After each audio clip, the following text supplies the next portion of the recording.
Hey everyone, this is Ty, this is my garage, this is Ty's garage. We're working on the engine today, doing some cams and things on the heads.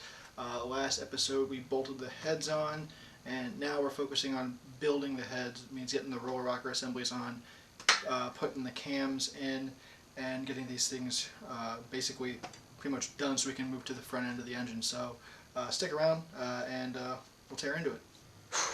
Alright everyone, I don't have a lot of time tonight, so I'm just kind of rush through things. We're going to do one side with the roller rocker assembly, and the same both sides, so it's not going to make that much of a difference. I've also got the GoPro on my head so you can kind of see, what's going on with the, from the top end, just kind of my limitation of equipment. This is the best I've got. So you can see 8 bolt holes here, kind of narrower here and farther apart here.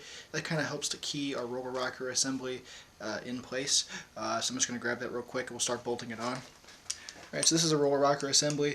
It's got rollers on the rockers, and henceforth it is called a roller rocker. The bolts only go one way, so it's difficult to screw up. These roller rockers are manually adjusted. You can see I can just adjust the valve lash just by tightening and loosening these bolts. We'll do that in a much later video. We want to make sure we have all the timing stuff in place for when we do that. For this, I'm just kind of making sure all the bolts fall in the holes. There's some guide pins on this side, which is the top side of the engine, that kind of just help this thing get into place. Looks like all the bolts are in place. There we go. Okay. It's on the guide pins. Okay. It's ready to go. Should be a 10 millimeter socket that drives these down. Now, oil is going to pass through these, so it's important to get this thing kind of tight. I haven't quite found a torque spec on it yet, so I'm just kind of getting it snug for now. I can always come back and tighten it back a bit more later, just for the sake of my own personal, satisfaction. Going in kind of a cross pattern as you might go on some head gaskets or something like that. There's no gasket or really anything, so I mean, I imagine by this point, given the idea of what goes on in here, it doesn't really matter where the oil goes. I suppose it could leak out into the valve assembly, because oil will just fill in here. I believe the filler tube just hooks up to the top end of one of these heads, so it's not exactly, a contaminant-free zone. So I'm just kind of, I'm just gonna get it snug. Oh, just getting it snug in a kind of in a cross pattern. When I do this, the rockers get awfully stiff. And I want to relieve any kind of spring tension that there might be on those, because we'll come back later and we'll adjust the valve lash.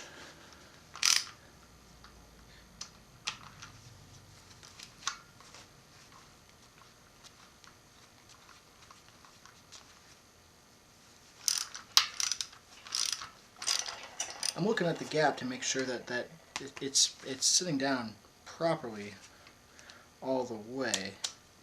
You can actually see on this roller rocker is where our valve cover will bolt up in these 3 holes. Once that's all said and done, that's all it holds the valve cover on, but it's more than sufficient.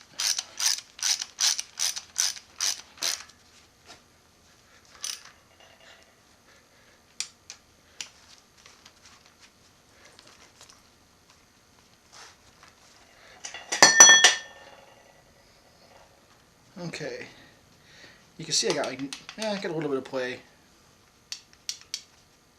here or there.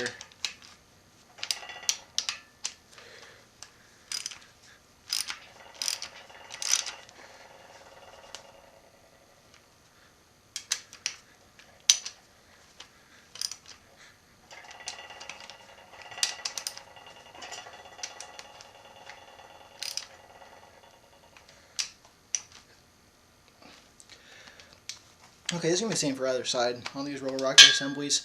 Some of these have hydraulic lash adjusters. I don't know what the deal is with those and how to get those installed, so you might, your mileage may vary given which heads you're running. Now for these, I got some that are awfully tight. You just kind of go in with a 10 mil and just back this nut off. And then you would go in with a flathead screwdriver and adjust this to the spec. I believe it's 8 thousandths for intake and 10 thousandths of an inch for exhaust, but we'll do that way later. We want to be able to have our timing correct before we mess with the lash. I'm just kind of loosening them up for now just to have a little bit of play.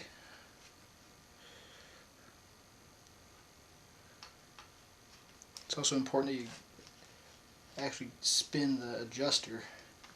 So these got some play in them now. The next step is going to be to, let's see, we're going to bolt the seals onto the end of the camshafts. So stick around, that's the next step.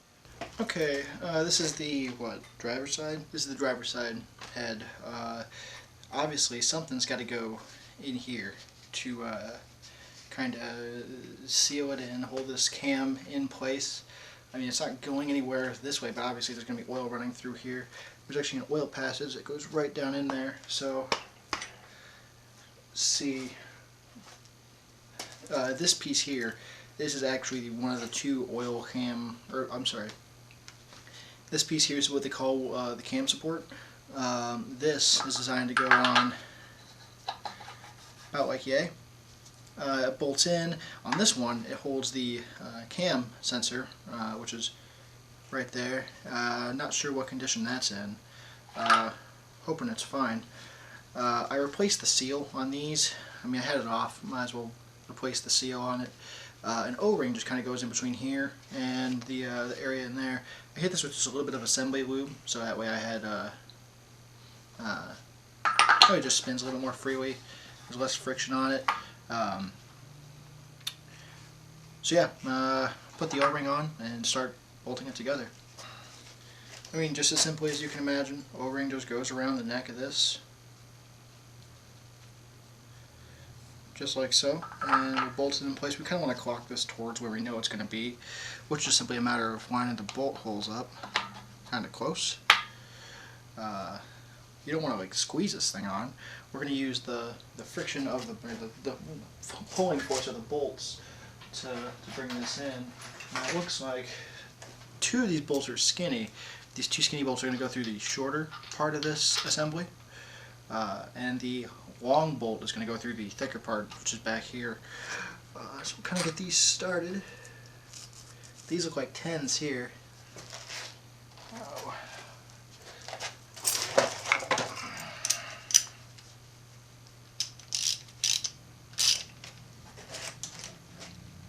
Yep.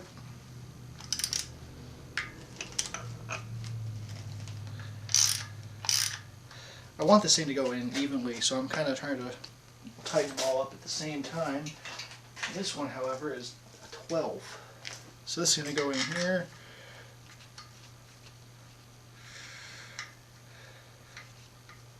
See if I can grab another ratchet with a 12.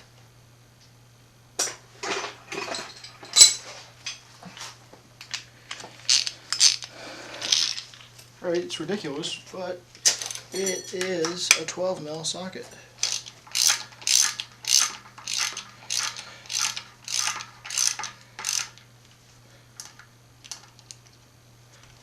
Should probably do, well, none of them are opposite, so.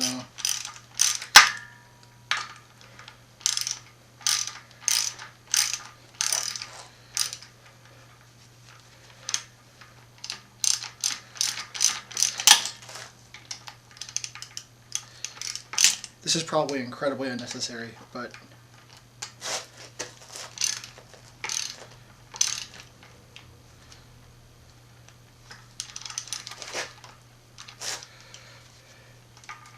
it makes me feel better that it's being done right. There we go. Again, I can come back and do these and snug these to torque later. I just need them tight for now.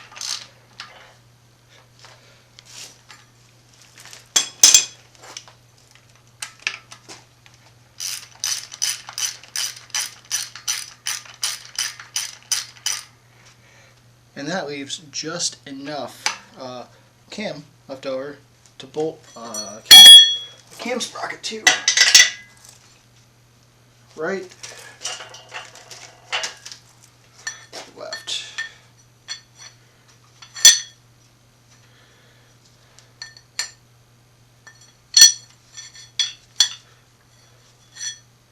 So my cam sprockets, one has timing marks, one doesn't. So the one that has the timing marks is going to go on the, this says left side, which would be driver's side. Yeah, so this guy goes on here. Now if you'll notice, there's a key, little peg here that's going to match with that key way there. It's pretty difficult to screw this up. I've heard of people screwing this up, cause the whole car to not start. So I guess it's important that I make sure it's on there. Looks right.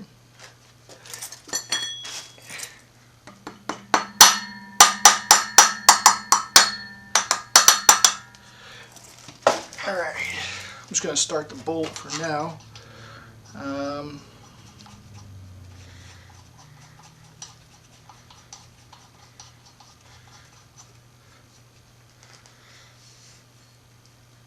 Okay. Alright, that's one side done.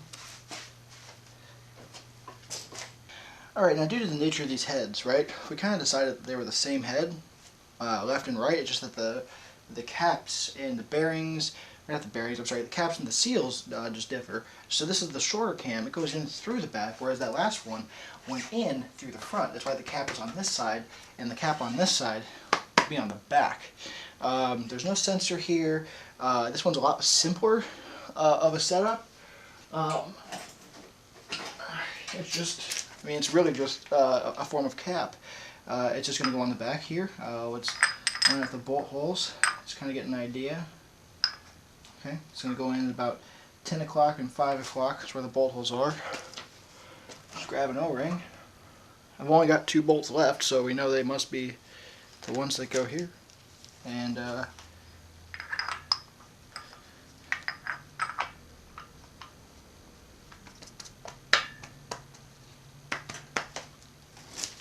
see these, I think these are both 12s. Yep.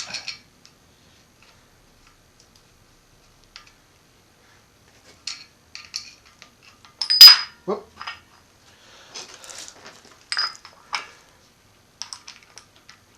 Let's make sure these actually thread before I go any further. Yep, there we go. Okay.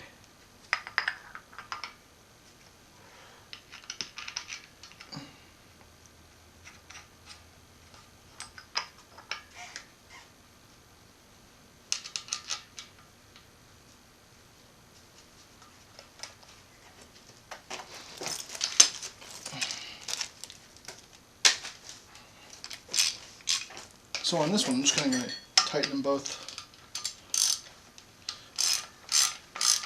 a little bit at a time.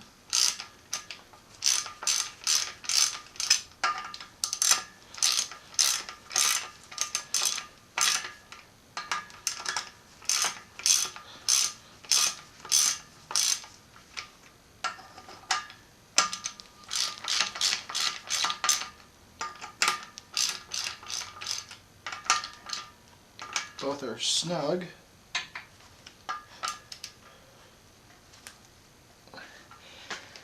And we'll bring them back to torque later. So let's see here.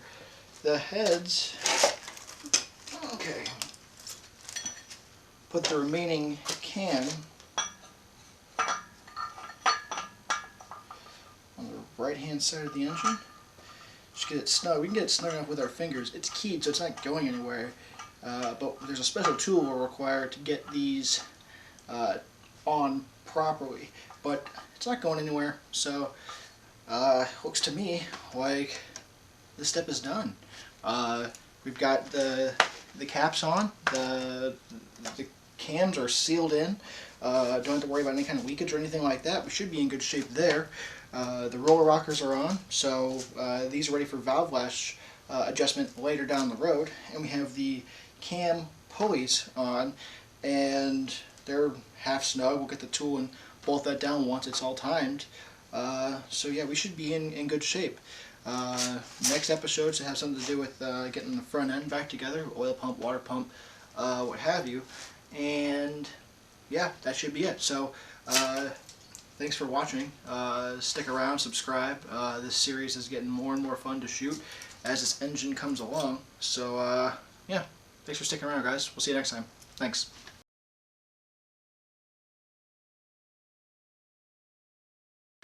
This is the Subaru engine that...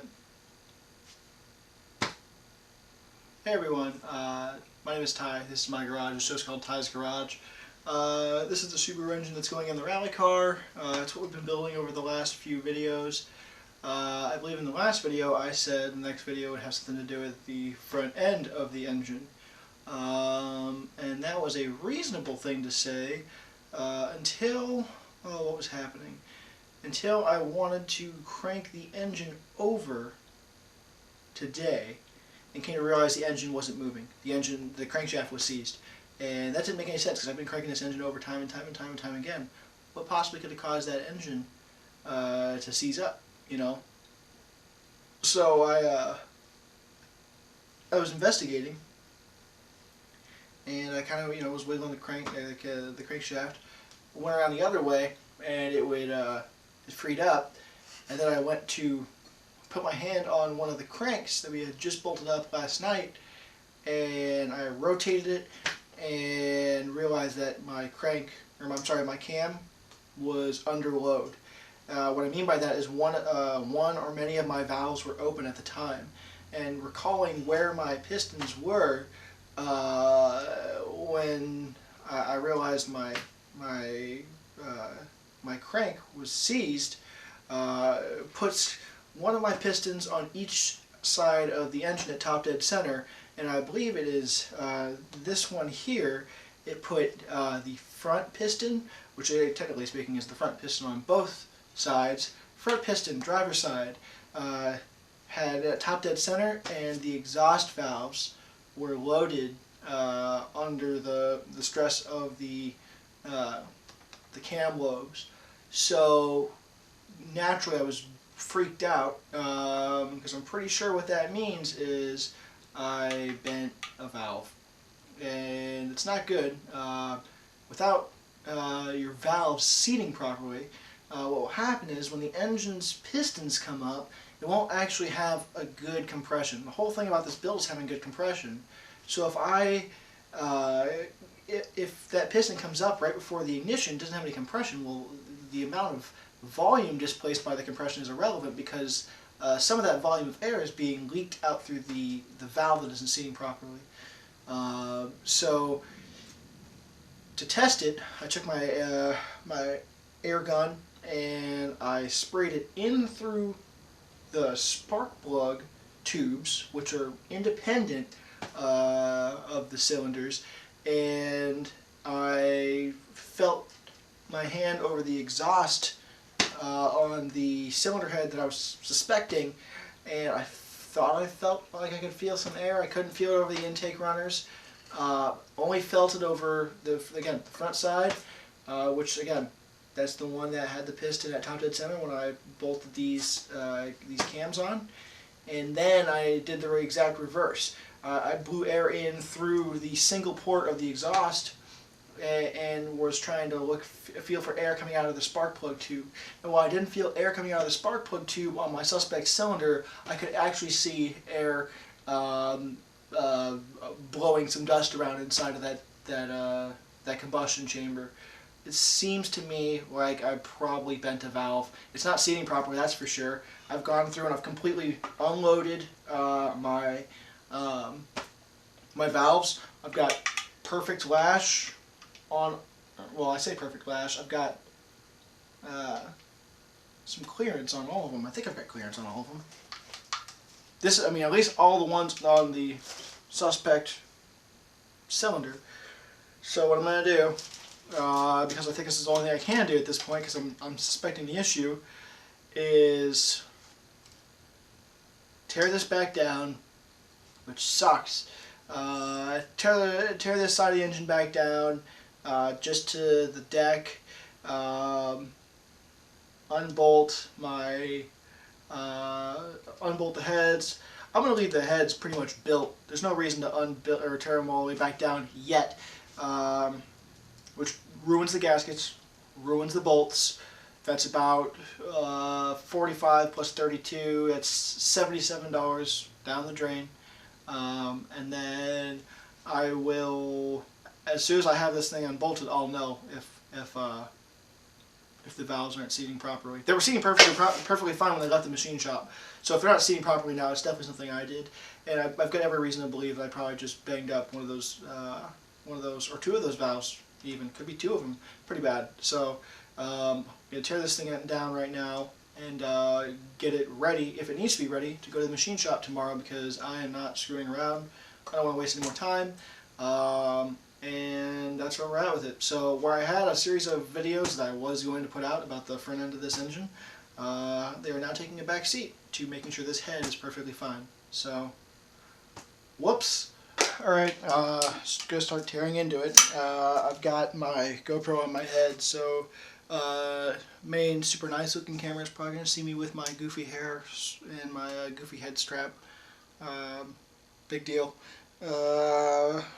I'm just going to start tearing into it. So, again, just going to start with, I could have sworn that was loose. It's going to start with, let's see, I guess I'm just going to take the bolts off. Let's see, 1, 2, 3, 4, 5, 6. I'm just going to loosen them in order that they would be loose.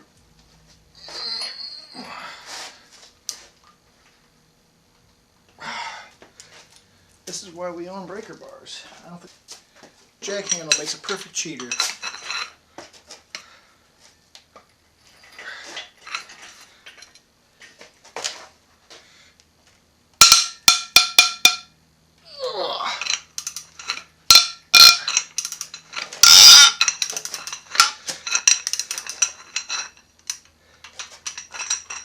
I don't even know if this camera's in focus anymore, so bear with me. I'm not wearing my mechanics clothes, which means I can make simpleton mistakes like bolting these roller rockers down with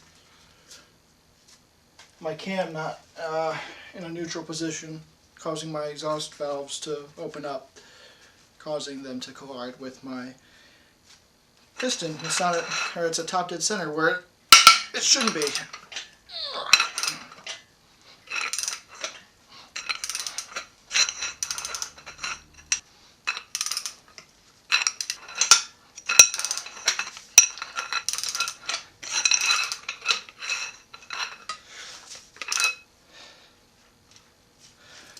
Okay, they're all broken loose at this point. No sense in any kind of song and dance in how they all come out, as long as they all come out.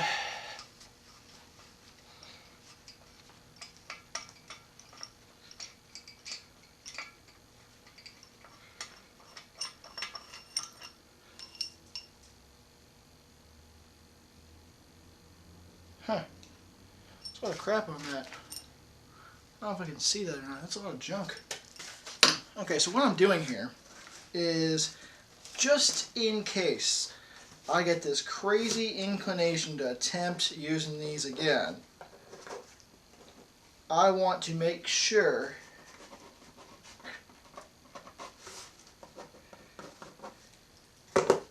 that I put the same bolts back in the same holes they came out of.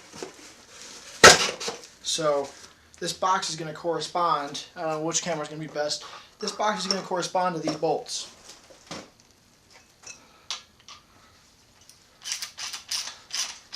That one also looks really good.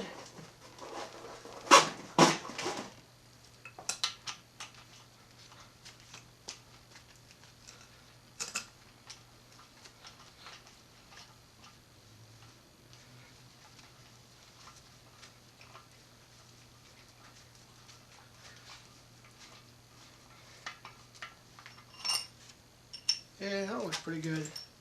So most of these bolts came out in pretty fine shape. Now my freaking moment of truth here. Make sure my camera is in focus. It's in pretty good shape.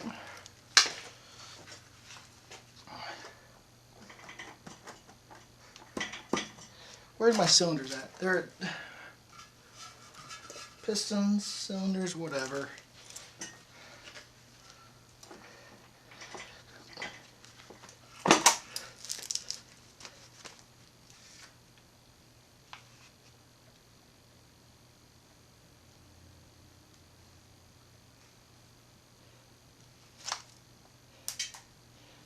Huh. I don't know, man. It's tough to say. But it looks, yeah, you can tell. You can even see where they freaking dug into the piston. Yeah, they collided. This is getting set someplace safe. Kind of freaking wherever at this point.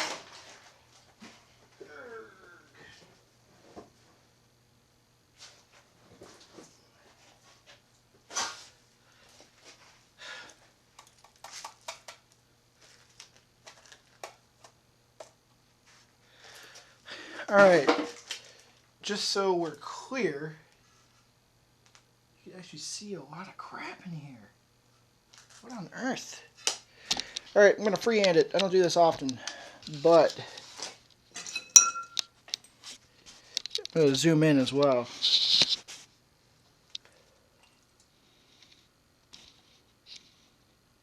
You can see there's a little nick. Here, I'll orient it such that you can tell. There's a nick right in here.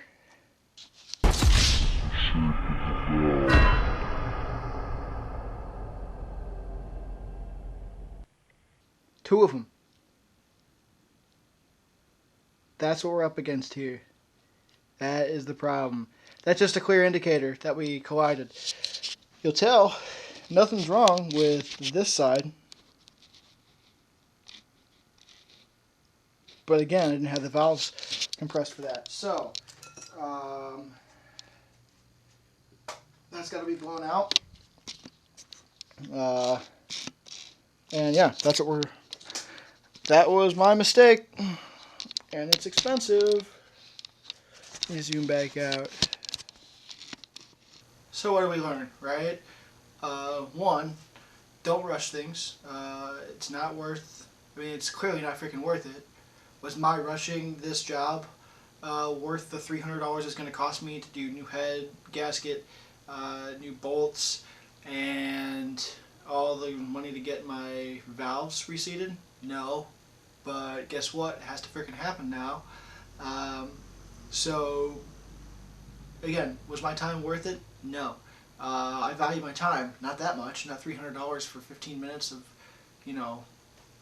I probably saved 15 minutes by rushing it. The real thing is, it's not that I rushed. It's not because I rushed it. It's because I was not in the right state of mind.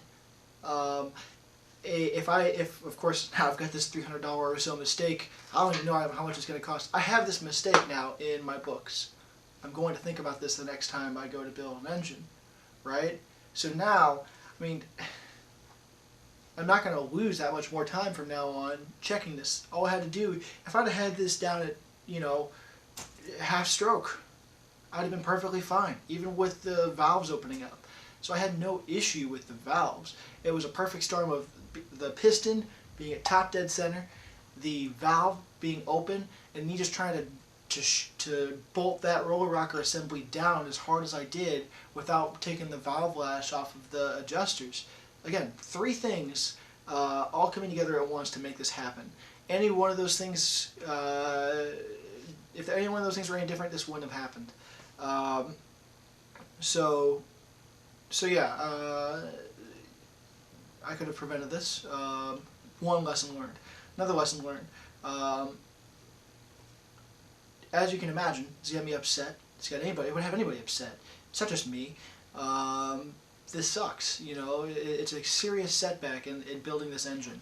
And for that to be the case, that's not fun. But it is what it is. I have to press on. I've got half this engine built. The bottom half of it seems fine, the passenger side. So I have to press on. Those are going to the machine shop tomorrow morning, so long as they will take them, and it's not too expensive. Not at least if it's cheaper to get new heads, I'm just going to get new heads. Because these are single ports. I could probably go with dual ports. Regardless, you have to press on. You have to do what you have to do. It sucks. But I learned a lesson.